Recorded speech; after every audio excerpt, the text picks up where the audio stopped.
Quick discussion or topic lang tayo today kay Hamster Combat, and pag-uusapan natin itong nangyaring allocation criteria dito, guys. So, maraming mga feedbacks dito, negative or positive, guys. Feel free to comment lang sa ating YouTube channel, no, kasi binabasa ko yan, and dyan din ako naggagawa ng updates, no, or content, no, sa inyong mga comments or questions, no. So last day I give may update dun sa allocation na nakuha ko. Almost 5K yon, and I'm very thankful sa community. I really appreciate, guys, sa inyong support dito, no. So thank you so much.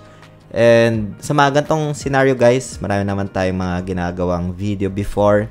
Kung mayroon man tayong mga nare-receive na rewards or airdrop, we just give back naman sa community, no. So pinapag-giveaways lang naman natin yan. So today, pag-uusapan natin yung mga comments, feedbacks, ano yung hinaing ninyo dito. Much better na mag-comment kayo dyan. Kumbaga, ako ay tagabasa lang, guys, no. So kung meron kayong mga feedbacks, sinashare ko din yan, or babasahin ko yan para mabasa rin ng iba kung ano yung gusto nyong ipahatid dito, guys, no. Pero bago tayo magsimula, kung hindi nyo pa na-like itong video na ito, please like this video first. Subscribe yung YouTube channel natin, turn all the bell icon para ma-notify kayo dito sa mga updates natin na ginagawa sa ating YouTube channel, guys, no. So nandito ako sa may comments tab ng ating uploaded video last day. So dito nga, guys, no, ayan, sabi ni Caleb TV, congrats sa mga influencers, sa mga nag-grind na nood ng libo-libong ads at naglaro ng halos buong araw, iyak na lang tayo. Oh my goodness. Yun, hindi ko sure kung sinong influencer yun. Pero I don't consider myself, guys, as influencers, no, kasi sa end ko naman, parang estudyante lang din ako. I'm always consider myself as a student, guys, no. A student in my heart, no. I just share my opinion, my experience sa inyo. Pero sa influencers, maybe hindi naman gaano karami yung subscribers ko comparing to others or views ko, no.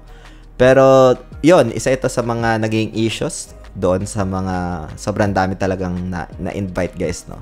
If you observe sa from the very first na gumawa ako dito ng video kay Hamster Combat, is more on community feedback as well as reminder, as well as warning, guys, no. Don't expect too much yung lagi kong sinasabi dito. I share risk and reward discussions para mas magkaroon kayo dito ng informed decisions, no. Pwede nyo i-backtrack yung mga videos na ginawa ko for Hamster Combat.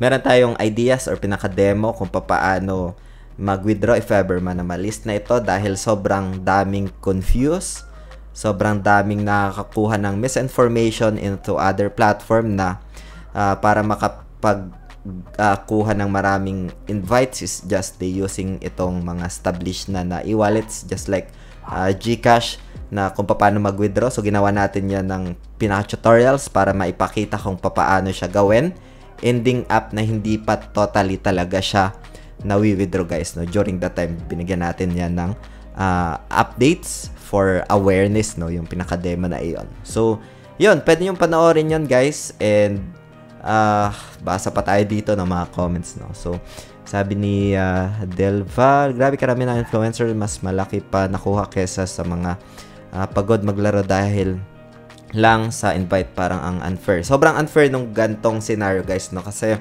may mga platform na ganto talaga yung criteria nila. It is what it is, hindi na natin yan mababago, nasa discretion yan ng Hamster Combat team. Meron namang platform before, like I think, if I'm not mistaken, Pixel Tap ata yun. Upon checking, meron akong kahit paano invite, pero doon sa friend ko na walang invite pero sobrang active, sobrang dami niyang nakuha na tokens, guys, no. Sa end ko, 0 yung nakuha ko, wala akong nakuha na tokens. So sa mga gantong platform, guys, it's their strategy. So ganun talaga, ganyan sila palakad, or ganun yung pinaka-criteria nila. Hindi natin na mababago yan. It's their own strategy. So maybe if sobrang sipag mo naman dito, pero again, guys, I keep mentioning this na hindi na practical if masyado nang na-utilize, hindi ka na nagiging productive dahil dito guys, no? Kasi hindi totally guaranteed yung airdrop. Walang guaranteed guys sa airdrop, no? I keep mentioning that. It's only a probabilities or it's only speculation, no? So, yan yung kailangan yung malaman or just to be mindful for the airdrop in the next coming years dito sa crypto space, no? So, yun, basa pa tayo dito guys ng mga comments. Itong kay Caleb TV. Tinodo mo yung oras, binitin mo, tulog mo, tapos ganito pa pala. Hindi practical guys yung ganun. Huwag nyong gagayahin to si Majid. For me, napaka-importante ng kalusugan guys, no? Yung mga ganito, kahit gaano ka pakarami ng hamster combat, gaano ka karami ng crypto, gaano ka karami ng pera, pero hindi maganda yung kalusugan mo. Sabi nga nila, health is wealth guys, no? So, hindi na practical yung ganyang gagawin nyo guys. Huwag nyong gagawin na mas inuuna nyo ito, hindi kayo nagiging productive, no? Hanap kayo other way na maging productive kayo. At this one is just for enjoyment lang guys, na itong hamster combat na ito, no? I just keep mentioning that. Kaya before, ipinakita ko sa inyo, well, be transparent. We make videos guys based from the community, no? Kaya meron tayong video ni Hamster Combat aside from our live streams, kasi yung mga ginagawa nating contents ay galing din sa feedbacks or comments ng community, no, kung ano na nga ba yung naging update. So yun yung isa sa mga mapapansin nyo sa ating YouTube channel. Aside from live streams natin sa live tab na technical analysis, ay meron tayong mga videos regarding dito sa top to earn dahil sa mga comments, no. So yun, sabi dito, PPH daw, pinakamalaki magbigay sa invite pala. Congratulations sa mga influencers, sa maraming invite.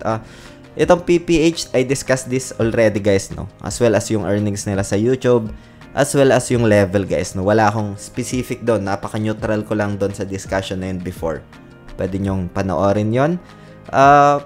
Yeah, hindi ko lang sure, but sa invite sila kumuha ng malaking allocation, pero yeah, it is what it is guys, eh. So meron ditong mga comments din kanina na like, I think wala ata siyang invite, pero ito si Mans, meron siyang 7M na PPH, tapos 700 keys, no? Ito, pero 3.8 yung nakuha niya na tokens. Almost same kami. Wala akong masyadong ginawa.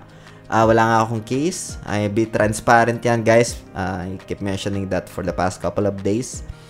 Pero kahit pa paano, some invites naman, meron tayong almost 5k na nakakuha.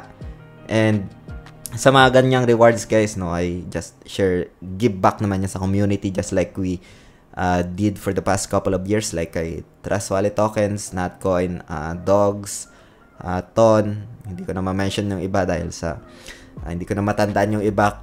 Once na makakuha ko dito ng airdrops or free rewards ay pinapag-giveaways ko lang din guys, no, dito sa ating YouTube channel, no. So sabi naman dito ni Cedric, 8M sa kanya, meron siyang 10 invites, meron siyang 200 keys, meron siyang nakuha dito na 2.7 tapos 2.4 yung unclaimed, no. So yun, ito 1.8 lang tapos 7 MPPH. 1.8 pala, 1.8, sorry. Ayun. So ganun talaga guys, no? And yeah. Hope you get some insights dito sa ating YouTube channel. Sa mga nagtatanong na we create videos dahil sa mga feedbacks guys, yung mga video natin kay Hamster Combat. Hindi na ba ako nagtitrade? Guys, nagtitrade tayo. Puntahan nyo yung ating live tab. Andun yung live streams natin. Medyo sinusort out ko lang yung feedbacks ninyo dito. Na yung comment ninyo, ginagawan ko ng dedicated video sa my videos tab. Tapos yung live streams naman, trading, nasa live tab naman guys, no? Meron din tayo mga recap na ginagawa sa ating YouTube channel. So, maraming mga disappointed dito guys dahil sa criteria. Pero ito guys, please be remember, this one is like type of enjoyment. Don't be stressful, don't get disappointed. Siguro maybe meron tayong ganyang emotion right now, pero in the next coming day siguro, let's just enjoy na lang magkano yung nakuha natin. It's our effort kung magkano yung na-allocate sa atin. Pero yun, papag-giveaways ko guys. Yung makuha ko man, abang-abang na lang dito sa ating YouTube channel. Tapos live stream natin 26 din. Make sure to subscribe para maging updated kayo dito sa ating YouTube channel. And yun, hope you get some insights dito. And ano yung feedback or opinion ko dito, binasa ko lang din yung mga comments ninyo dito guys, no. And I'm very thankful for you guys. I really appreciate your support dito sa ating YouTube channel. Just keep on asking kasi dyan din ako natututo sa feedbacks or comment ninyo guys, no. That's it for today. Maraming salamat ulit sa panunood. Ingat tayong lahat. Peace out. Bye for now.